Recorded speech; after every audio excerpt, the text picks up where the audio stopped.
Hey guys, and welcome back. 1.1 news and events have officially been announced by miHoYo. They have a lot of stuff announced for 1.1, and I'm gonna quickly go over what's gonna happen in the next couple weeks. Now, you can see a lot of the official stuff over at the miHoYo website. They usually like to post here first before adding them to the in-game notices. So if you want to be the first to know what's happening, checking the main website is definitely the way to go. But as of today, all of that information is now posted in the game's notice board. So first things first.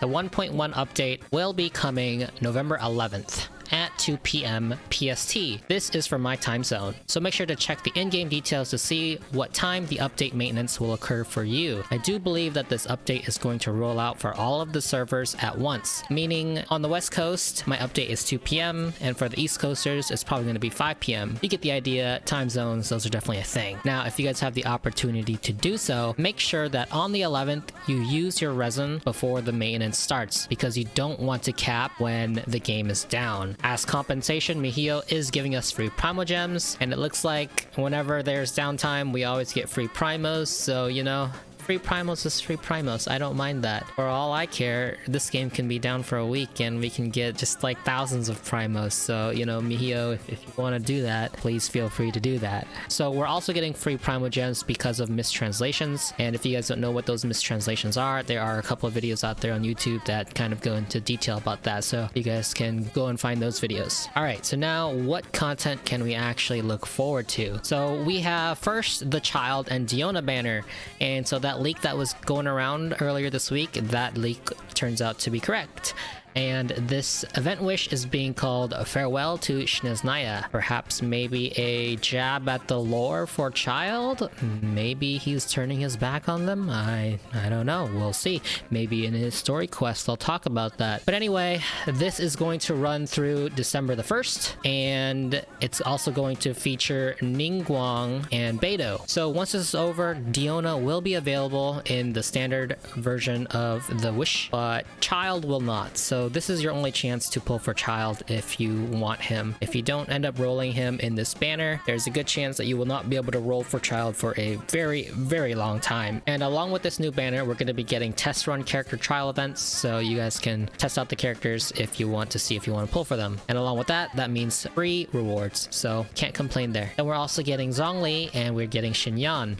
Those guys are going to come in a banner after Child's banner, which is presumably some time after December 1st, probably just a couple days. All right, next up we are getting new weapons. Memory of Dust is a new 5-star catalyst weapon and is going to be one of the rate up weapons in the new weapon banner. You're also going to get the Skyward Harp as part of the new rate up banner as well. Additionally, we're getting a couple new weapons, the Vortex Vanquisher, which is a 5-star polearm, and the Unforged, which is a 5-star claymore. They're also adding the Royal Spear, which they are adding to the Royal weapon family. So more details about this weapon banner.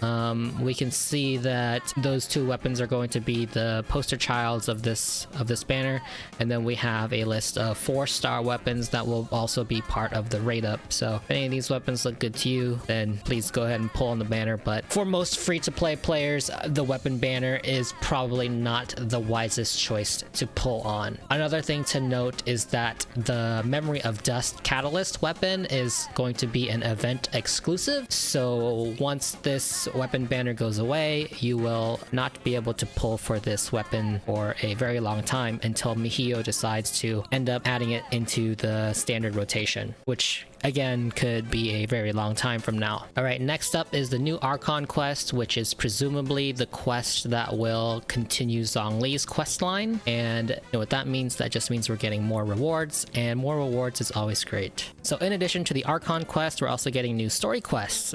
So story quests are usually the ones that require you to redeem story keys through committing the daily commissions, and it seems like we are going to be getting 2 of them. One called the Mighty Cyclops, and then one called the Sal Flore.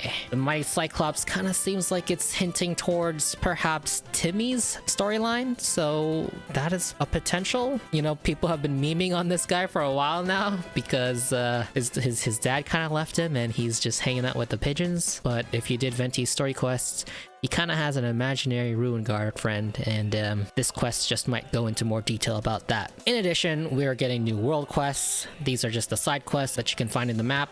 Here I can count 7, and more Mora, more XP materials, and just more rewards. It looks like we might finally be getting an answer to Lan's lost sword, her brother's lost swords. That's kind of seems like what this first one is getting at, because I've been doing a couple daily commissions now and I noticed that Lan's getting nowhere with finding that unseen sword of hers. So hopefully we do finally get to help her out here. Alright, and the new main event of this update, they are calling it the Unreconciled Stars, and this event is going to run from the 16th of November until the 30th of November, and during this event we are supposed to be completing quests and challenges in order to obtain these consumables that they're calling Fading Stars. We're going to use those to exchange it for just a whole bunch of stuff. XP materials, weapon enhancement materials, character extension materials, and all that stuff. This is probably going to cost resin, and it's probably going to behave kind of like how the Elemental Crucible potentially, and probably the rate for getting materials is going to be better than just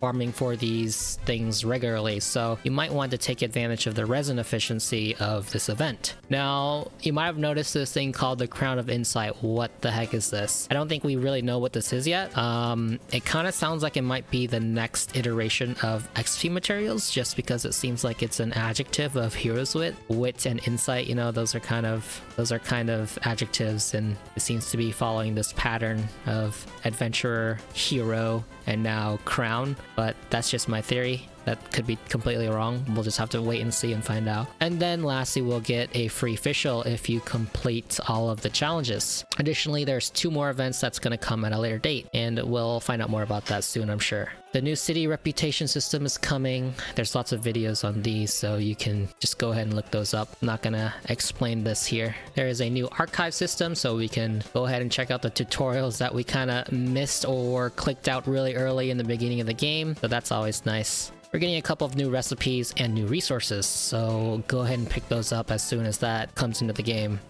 More importantly, there's this new thing called an unusual hilly churl. So these guys are supposedly going to give us free primogems whenever you slay them, and there's a video out there right now that kind of went through the stream and found the locations of their spawns. Shoutouts to TakaGG who put out that video. However, the spawns could be random. We don't really know, but so far in the game, none of the monster spawns have been random, so it could be a good assumption to assume that their spawns are going to be static and not random. But they are primogems, so I feel like it could be random, but we won't know until it actually drops. Next, we got some new settings added, and my favorite one is that they are adding the default camera distance so that it doesn't get really close or get really far just all of a sudden for no apparent reason. So I'm changing this as soon as the update drops. We're also going to be able to lock equipment, so no more Monka-esque moments of accidentally refining or fusing away a 5-star. Now, Child's Story Quest is going to be a little bit more complicated to unlock because it looks like it's going to require you to be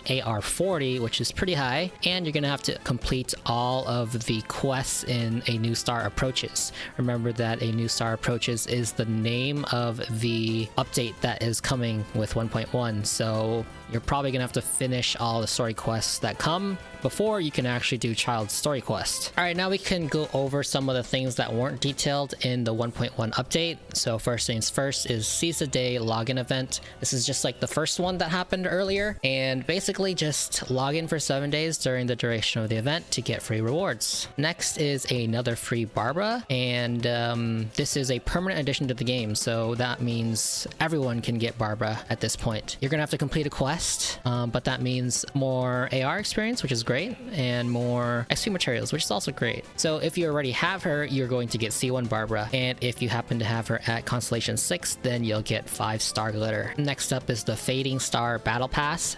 That is what they are calling the next season of Battle Pass. The first one was called Catch the Wind. So the difference between the Gnostic Hymn and the Gnostic Chorus isn't really that much. Just know that this is the paid version of the Battle Pass, and the Gnostic Chorus is just the paid version of the Battle Pass, but it comes with 10 extra levels already unlocked and a nameplate and 5 more fragile resins. It's about $2 more, $9.99 versus $11.99. So if those extra rewards are worth the $2, then by all means go for it. They're also adding a couple new bundles which contain XP, Mora, and just a bunch of other stuff that you could find useful. These are going to cost Genesis crystals, and they are claiming that it is cheaper than usual, claiming that it is about 40% off the original price, but you know, that could just be a marketing tactic. So these things probably just cost these, but they're just saying that it is off for a limited time. But you know, who knows, it could be off for a year. So it's not actually 40% off, but to each their own. So what are the important dates that you guys need to remember? 1.1 comes out on the 11th. The 16th is when the main event starts. The 30th is when that main event ends. And December 1st is when Child's banner is going to end. Okay, now am I gonna summon on this banner? The answer to that is absolutely yes, because just look at my collection. I have a Ningguang, I have a Beidou. This Child banner is made just perfectly for me. I am excited to get their constellations and to get Child and to get a new cryo user. But if you don't have what I have here, you know, and you're free to play or low spending, you're not very interested in all the characters in this banner, then you might want to consider skipping. Because if you're only aiming for, you know, one of the 4 stars in this rate up, then your chances of actually getting that 4-star is not that great. Because remember how the pity system works. You are guaranteed a 4-star every 10 pulls, and you are only going to have a 50% chance to actually get a character on the rate up on that first pity. It's not until that second pity where you are guaranteed a rate up character. So a minimum of 20 pulls to get 1 of 3 of the 4 stars. So if you're not happy with getting any of the 4 stars, then you might want to wait on this. And yeah, especially if you want Geodaddy or Xiao or Ayaka, which are probably coming real soon. Also remember that the pity system has been dug into a little bit more, so the pity system is not a flat 90 where 90 is going to give you your 5-star character. The 5-star rate actually gradually increases as you roll more, up to the point where between your 70th pull, somewhere around the 70s, your chances of getting a 5-star is 30%, and statistically 50% of people that get to around the 70th pull range should get a 5-star. So, you know, if you're saving for that moment, you should probably wait for those banners. But for me, I'm going all in on this banner. I want Child, I want Ning constellations, I want Beidou constellations, and I want Diona. Alright guys, that's it for this video. I'll see you later.